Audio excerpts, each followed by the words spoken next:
Apologies again to my viewers for flipping off my co-host and his guest. But hey, listen, I have a special for you tonight, something very, very special, because you think you know Jack.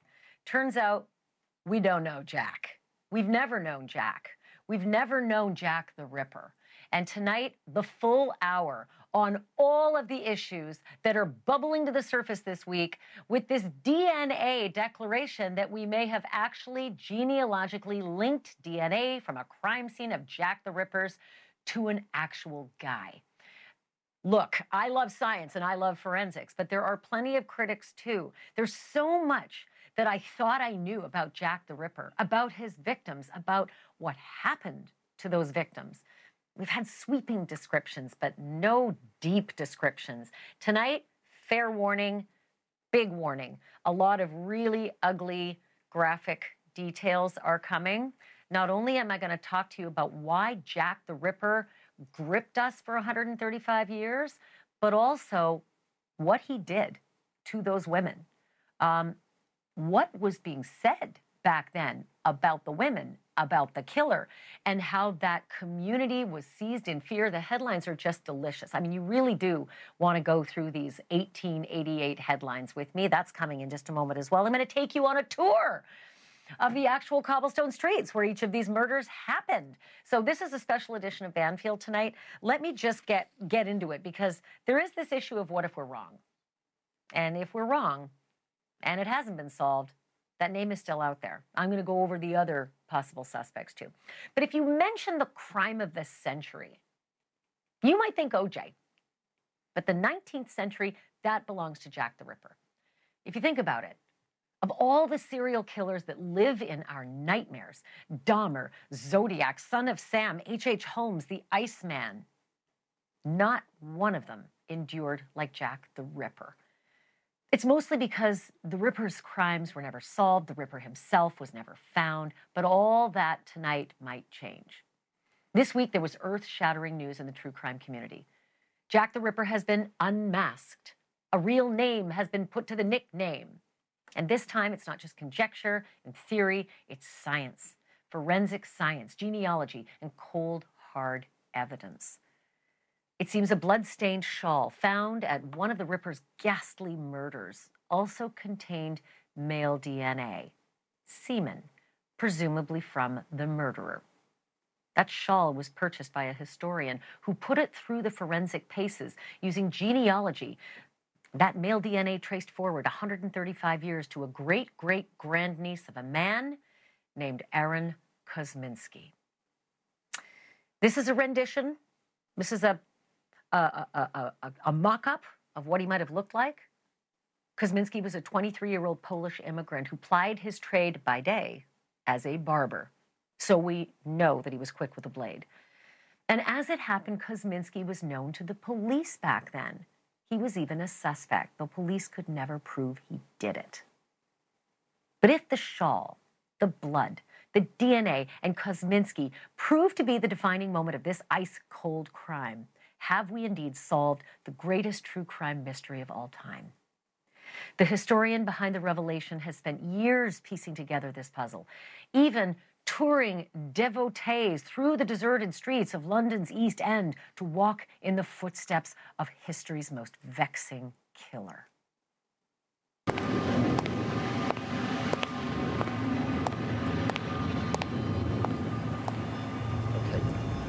On Saturday, the 8th of September 1888, the second murder victim fell at the hands the world knows as Jack the Ripper. He cut a throat, firstly down to the spinal cord. There's reports somewhere saying he actually tried to cut a head off, but he didn't have the time. This doorway here was on the latch, it was never locked. So this is where the unfortunates would bring their customers into the backyard, service them, and off they went. And the number of times I've stood here over the years and wondered, you know, because this was the only one on the latch, whether there were punters, if you like, and unfortunates standing, waiting their turn. Now the thing is, you've got to realise that the Truman Brewery, so you've got the smell of the brewery, you've got the slaughterhouses and the leather works, plus these streets where you're inside by the homeless, downtrodden, the destitute. These are the streets of Whitechapel. For the research that I've done over the years, I've stood here, not every year, but I stood here to wonder what it would have been like. Would it have been this dark? Would it have been this light? First you go in daylight. People are walking to work. Spitalfields Market is just here. And yet, this murderer just vanished into thin air. Vanished into thin air. The understatement of the century. Russell Edwards is that tour guide, that historian, and is that true crime sleuth who may have cracked a case for the ages, and he's live with me now. Mr. Edwards, thank you so much for being back with me. I so appreciate seeing you again. How certain are you? How certain are you that the Ripper is Aaron Kosminski? Oh, without doubt, 100% it's him. You've got to remember that the name of the Ripper was given to me by Scotland Yard. You mentioned about this face. This face is a facial reconstruction by an expert from the family photos that were given to me by one of the family by one of the descendants. So it's not sort of like a mock-up, but that's actually what it looked like. Let's talk about where this case actually stands. I mean, you've done this. You've, I assumed, presented this, but legally, where are we? We can't have a court case. The perpetrator is dead. He can't be tried. But what about an inquest? Where might this go? Yeah. Okay. So we've tried with the Attorney General twice. The first time, a few years ago now, it was very obvious that they didn't even look at the letter or the case that we presented. And in fact, I put that in the book as a rebuff. They just weren't interested. The second letter came back, or the response, and let me just say it took them 6 months to respond. We did press them very hard for a response. And really the 4 questions asked of an inquest, it's who, where, how and when.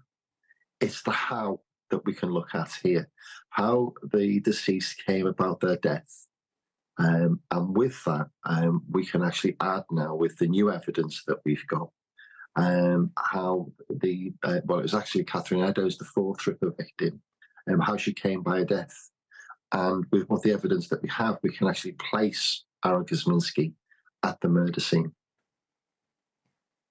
So, I mean, it's fascinating, this shawl, that it still exists 135 years later. Where is the shawl right now? Have police asked you for it?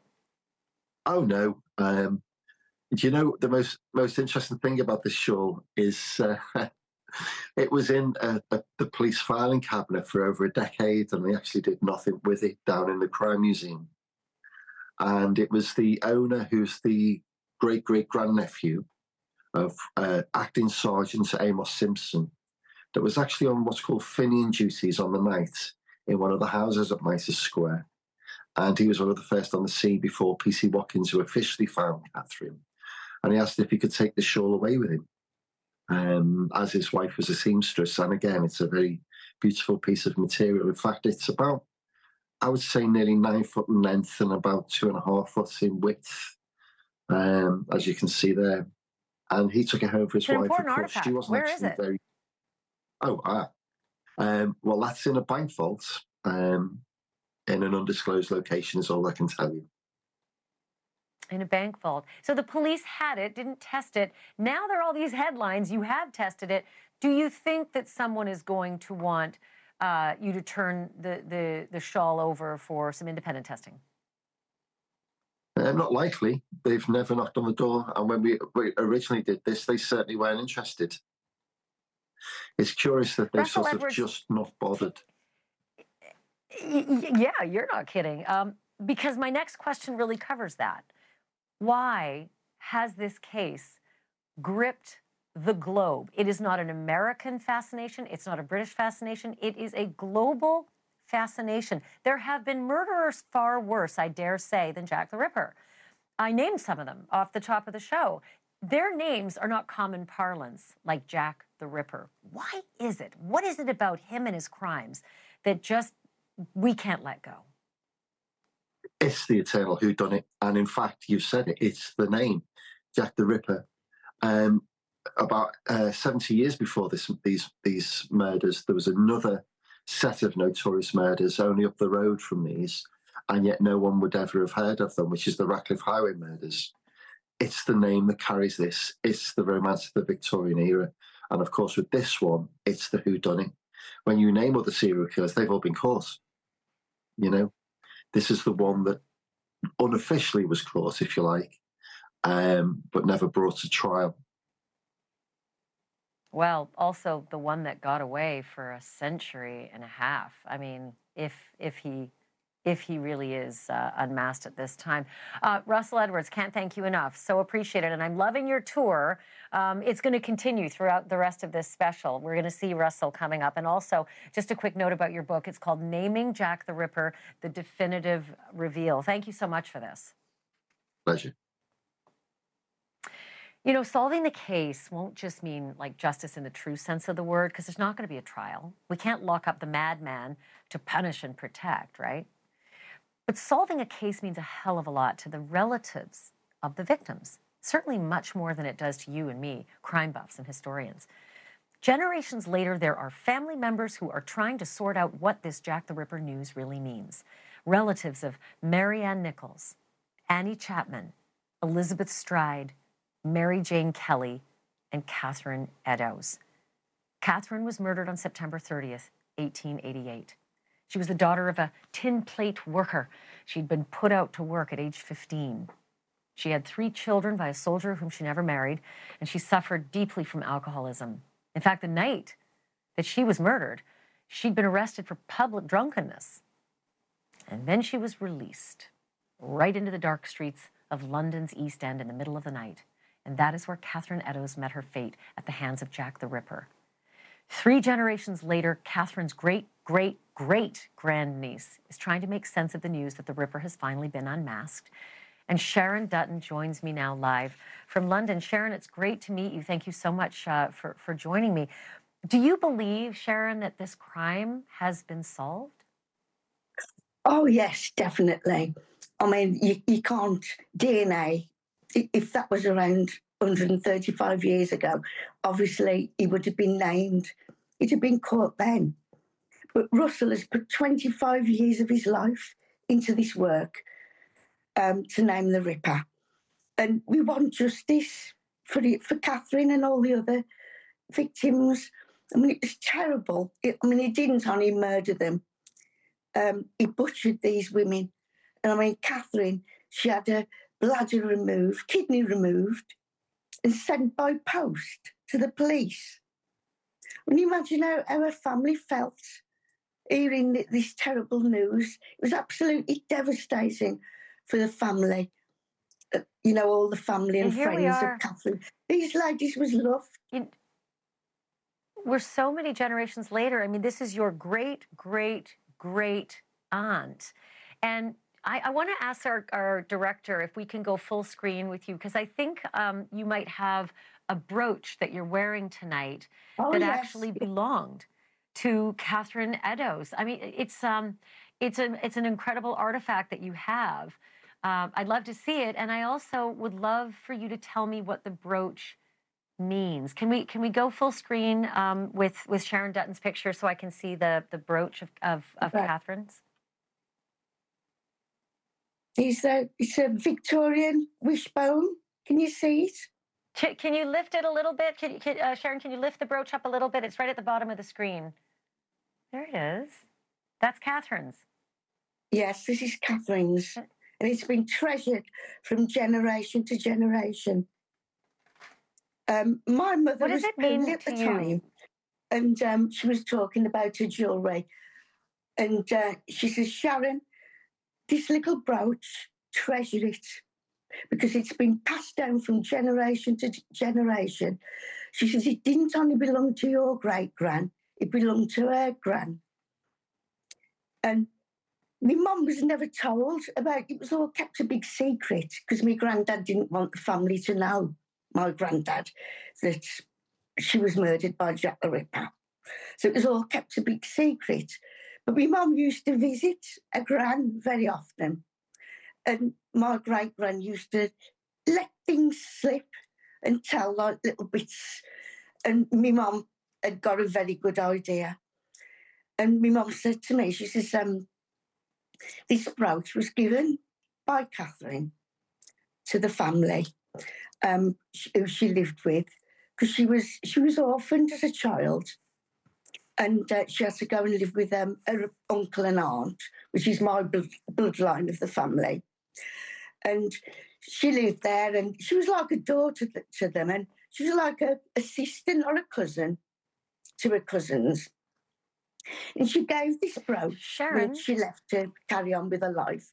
And she says, it's you can have this brooch remarkable. because I know you'll treasure it. She says, I'll only end up calling it. It's remarkable that you've kept it all these years through the family. I have to ask you something else.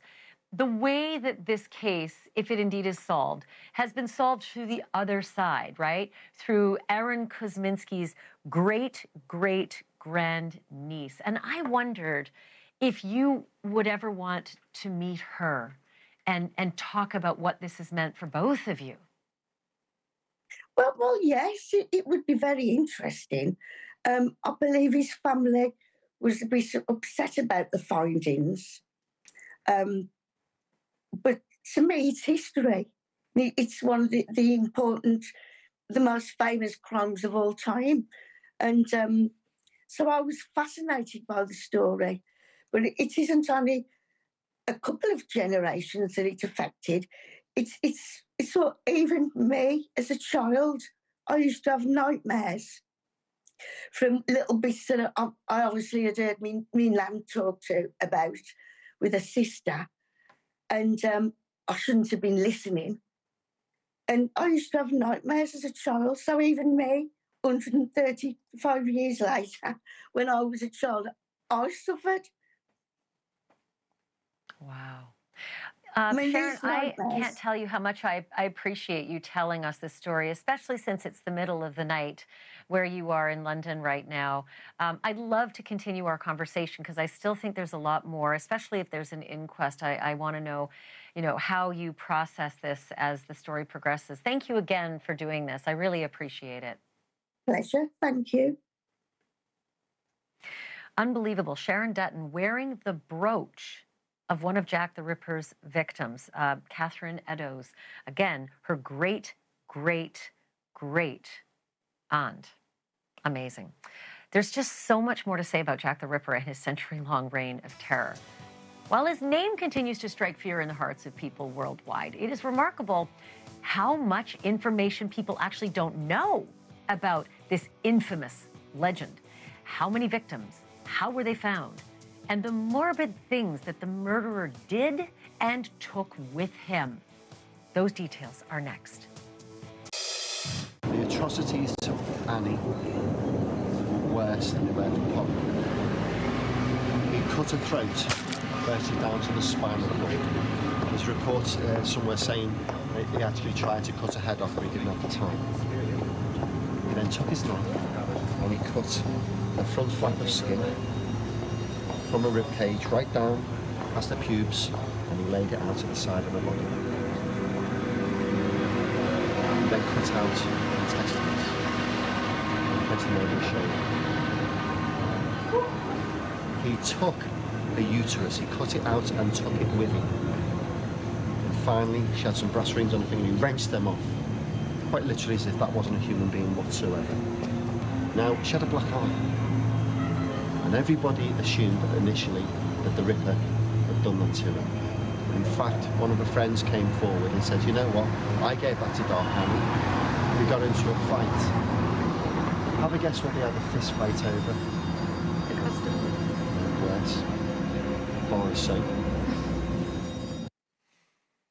Welcome back to our special on Jack the Ripper and what could be the oldest cold case ever solved. I want to give you fair warning. There's a lot of very uncomfortable information that is about to come your way. And when I say uncomfortable, very graphic. So if you are squeamish, if there are kids around, turn down the volume, don't turn the channel. But there will be some pictures as well. These are artists' renditions and some photographs, and they're very uncomfortable. Obviously, you just heard a description of how the Ripper used his knife on his second victim, Annie Chapman. That's courtesy of the man who may have solved this case, Russell Edwards. After almost 140 years of legend and research, books and movies, not to mention sensational hype, you'd think almost nothing about Jack's reign of terror could come as news. But the full extent of the horrors that he inflicted on at least 5 unsuspecting women is so much worse than most people likely know. And what many people accept as fact, surprisingly, isn't. Like the women, they weren't all necessarily prostitutes, for one thing. At least there was no proof that they were. But we do know this: all of the victims' throats were cut. That may be how he started. And again, fair warning, graphic stuff coming. For one victim, the Ripper's 3rd victim, Elizabeth Stride, the throat cutting, that was where it ended. The lack of any further mutilation in Stride's case led many to suspect that the Ripper had been interrupted in his work, or that Stride's killer might have actually been somebody else. The other victims, they weren't just slashed or stabbed. They were eviscerated. At least 3 of the women had organs removed from their bodies, which is one reason the killer was thought to be a doctor or a butcher or a barber. It was definitely someone who was good with a blade. It is possible there was even cannibalism. We do know all of this from the official case files, many of which were destroyed during the bombing of London in World War II. But Jack the Ripper prowled the streets and picked his victims a decade before police could even use fingerprints in court. And as primitive as policing was back then, they did keep good records, including diagrams, even photos, which even by today's standards are graphic. Of the 5 unspeakably horrible murders generally attributed to Jack the Ripper, the so-called canonical 5, as they're referred to, Mary Ann Nichols was the first. She was also known as Polly.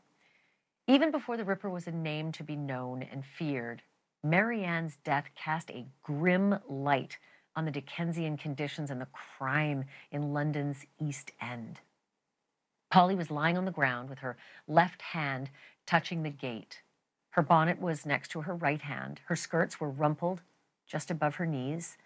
Her throat was severely cut from left to right. Her windpipe, her gullet, and her spinal cord had been cut through.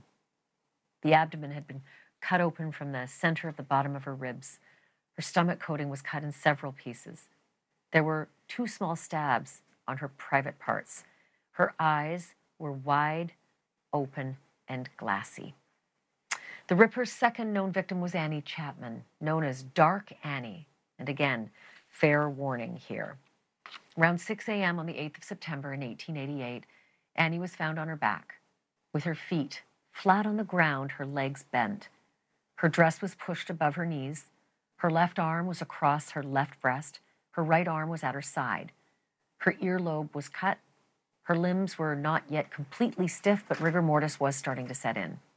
Her face was swollen and facing to the right. Her tongue was also swollen, but her lips were closed. There was a scarf around her neck. And you just heard what hell the Ripper inflicted from that tour guide's description at the top of this segment. The Ripper's 4th victim, Catherine Eddowes, also had her throat cut. Her intestines were drawn out and placed over her right shoulder and smeared with fecal matter.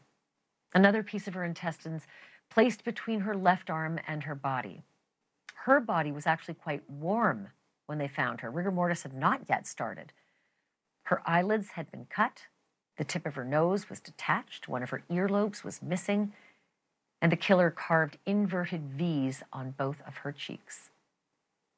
Jack the Ripper's last known victim, Mary Jane Kelly, was mutilated more than the others, perhaps proof of the Ripper's escalation. Her thighs had been stripped with a blade, her abdomen removed, her breasts had been cut off, her arms were mutilated, her right ear was cut off, her face was slashed in all directions, and her neck was severed down to the spine. Her left femur was split, exposing the marrow. Her uterus, her kidneys, and one of her breasts were placed under her head. The other breast was placed by her right foot. Her liver was placed between her feet. Her intestines were clumped by the right side of her body. But her heart was never found. Coming up, if Aaron Kosminski were on trial today, he'd be 159 years old. But more to the point, the DNA that links him to the murder and the mutilation of Catherine Eddowes and presumably the 4 other women, that DNA would be 136 years old. So would it hold up in court? We are going to put that question to the forensic test next.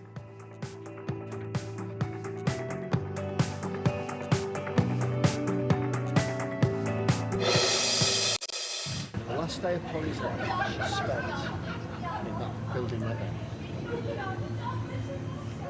That used to be called the Frying Pan Club. And in the daylight, you can see in the red tiles at the top, it still says the Frying Pan. It wasn't until they got to the mortuary that they actually realised when they took Polly's clothes off what he did to her. So he cut her throat basically down to the spinal cord, and he disemboweled.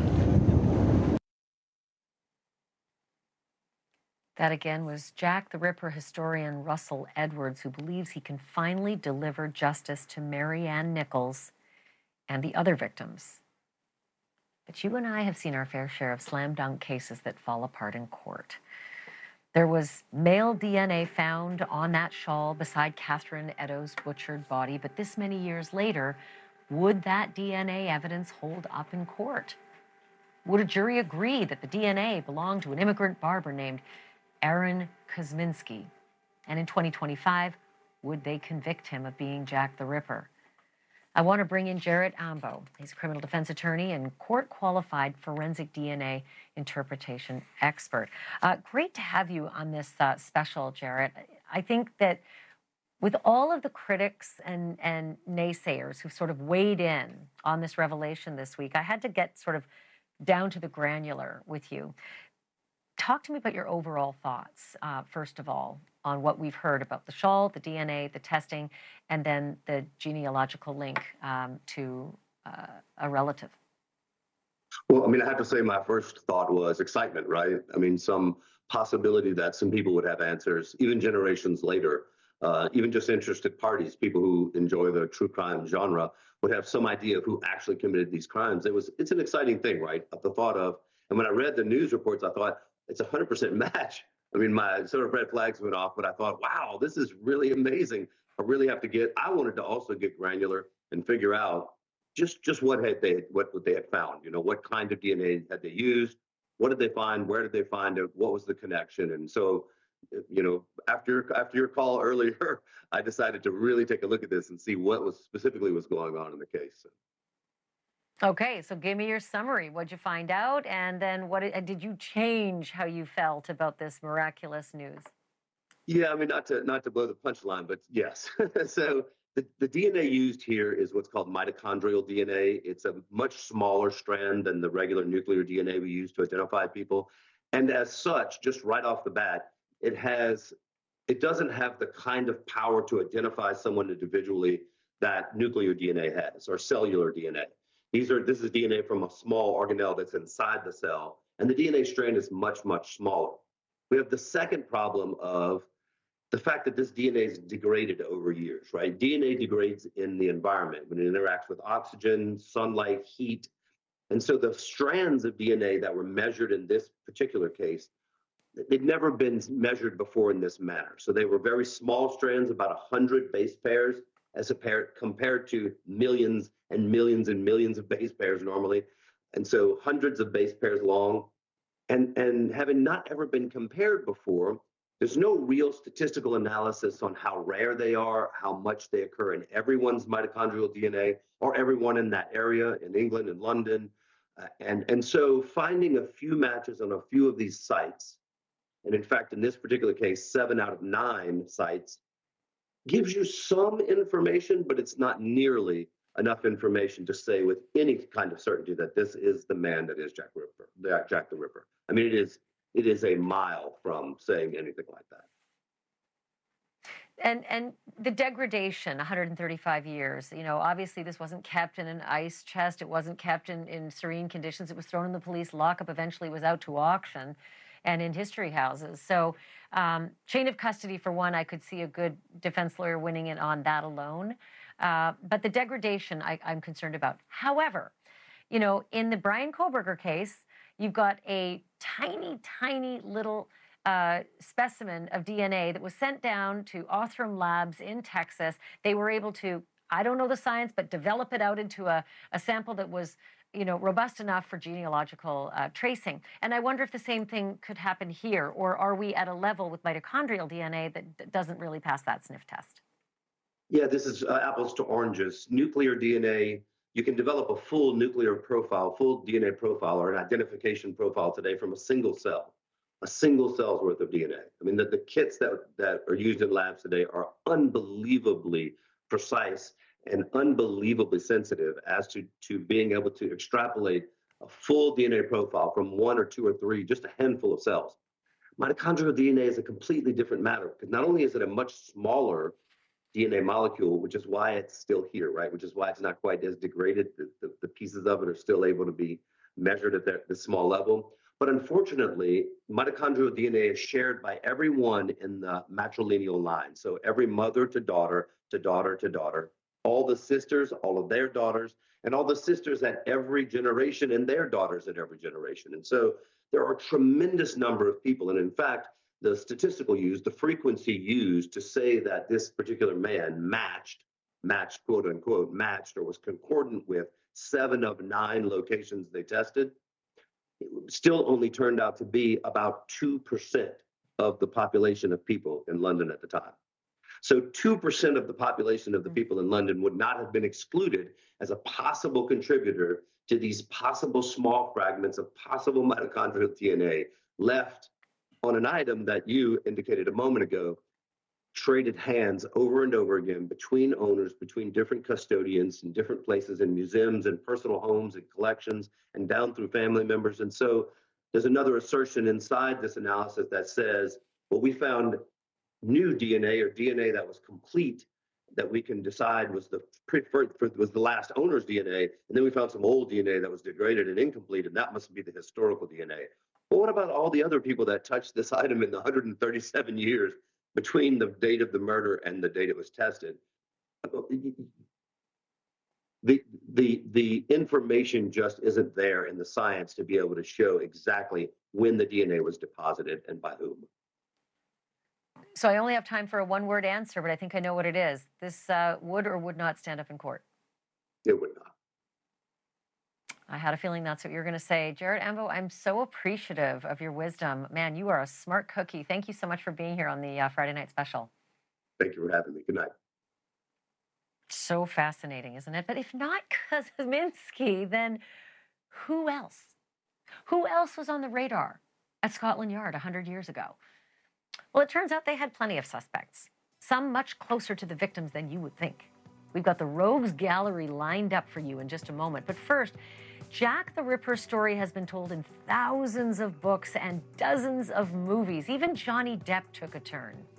So we're actually at the murder scene of the third Ripper victim, Elizabeth Stride. Now, Elizabeth Stride was actually seen being attacked by a man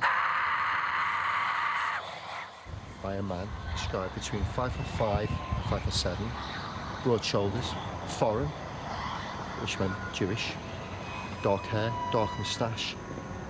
He was actually at this location, precise location, by the way, and he's quite literally trying to drag this woman into the ground and into this gateway. The night became known as the double event. Jack the Ripper claimed the lives of 2 women just hours apart and doubled his known body count to 4. His 5th and last known murder happened a few weeks later in early November. But why did the murders stop? Not everybody's convinced that they did, actually, and some believe that other people killed the 5 victims that are blamed on the Ripper. The mystery of it all, on top of the ghastly killings themselves, made for generations of blockbuster movies. But surely Hollywood exaggerated the panic on the cobblestone streets of Whitechapel. Not even close, folks, honestly. Here are the real headlines from the London Daily Post. Jack the Ripper murders again. double event in London's East End. And later, Jack the Ripper claims fifth victim, woman brutally hacked to death. And then there's ghastly murder in the East End, dreadful mutilation of a woman, capture, leather apron, possibly a reference to the barbers and the butchers who wore leather aprons.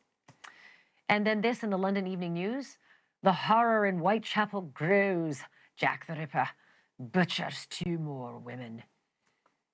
Illustrated Police News ran this one, portrait sketches of supposed Whitechapel monster and incidents in the case. And another one, the Mitre Square victim before and after death.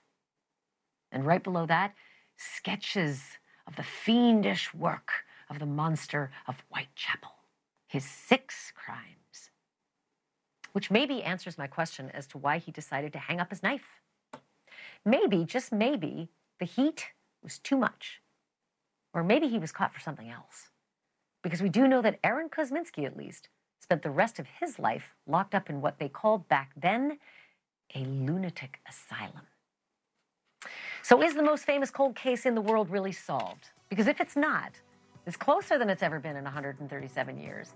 But that still leaves an outside chance that the Ripper is someone else, someone other than Aaron Kosminski, the immigrant barber. But if not Aaron, who? We are running through the suspects, including some surprises, next. Ripper did have time to do what he did with Mary Kelly. She was butchered, mutilated to a point where she was hardly recognisable. The one big significant thing is they never found a heart. So was Aaron Kosminski the infamous Jack the Ripper? The DNA evidence strongly suggests it, or maybe not. And back in the 1880s, he was actually a suspect early on. But there were other suspects too. Today, they'd be actually called persons of interest. And believe it or not, they ranged from the Elephant Man to the grandson of Queen Victoria. It takes all kinds. Francis Craig was neither of those two, but he was the husband of Mary Jane Kelly, the Ripper's 5th and last known victim. One theory holds that Mr. Craig hated his wife's decision to be a sex worker and killed her to stop her. And the theory went that he killed 4 other women before Mary to fool the police. Diabolical? Probably, but wrong. But then there was the suggestion that American serial killer H.H. Holmes was the Ripper because he was behind a string of murders during Chicago's World's Fair, and he was known to have traveled to Europe around the time of the Whitechapel murders. For her part, the author Patricia Cornwell claims to have evidence implicating a German-born artist named Walter Sickert. Cornwell claims that Mr. Sickert is linked through DNA to the so-called Ripper letters, which were mailed to police and the press. Other names on the table include Montague John Druitt, a mentally unstable barrister who took his own life weeks after the Ripper murders. There's also a German sailor named Karl Feigenbaum, and the royal suspect is Prince Albert Victor, known as Prince Eddie. By comparison, the case against Aaron Kosminski, the Polish-born schizophrenic barber, actually looks pretty ironclad, but proved beyond a reasonable doubt? For now, you'll have to be the judge. Thanks for watching, everybody. Check out my podcast, Drop Dead Serious. Almost next. Thanks for watching. Go to joinnn.com to find NewsNation on your screen. And don't forget to click the red subscribe button below to get more of NewsNation's fact-driven, unbiased coverage.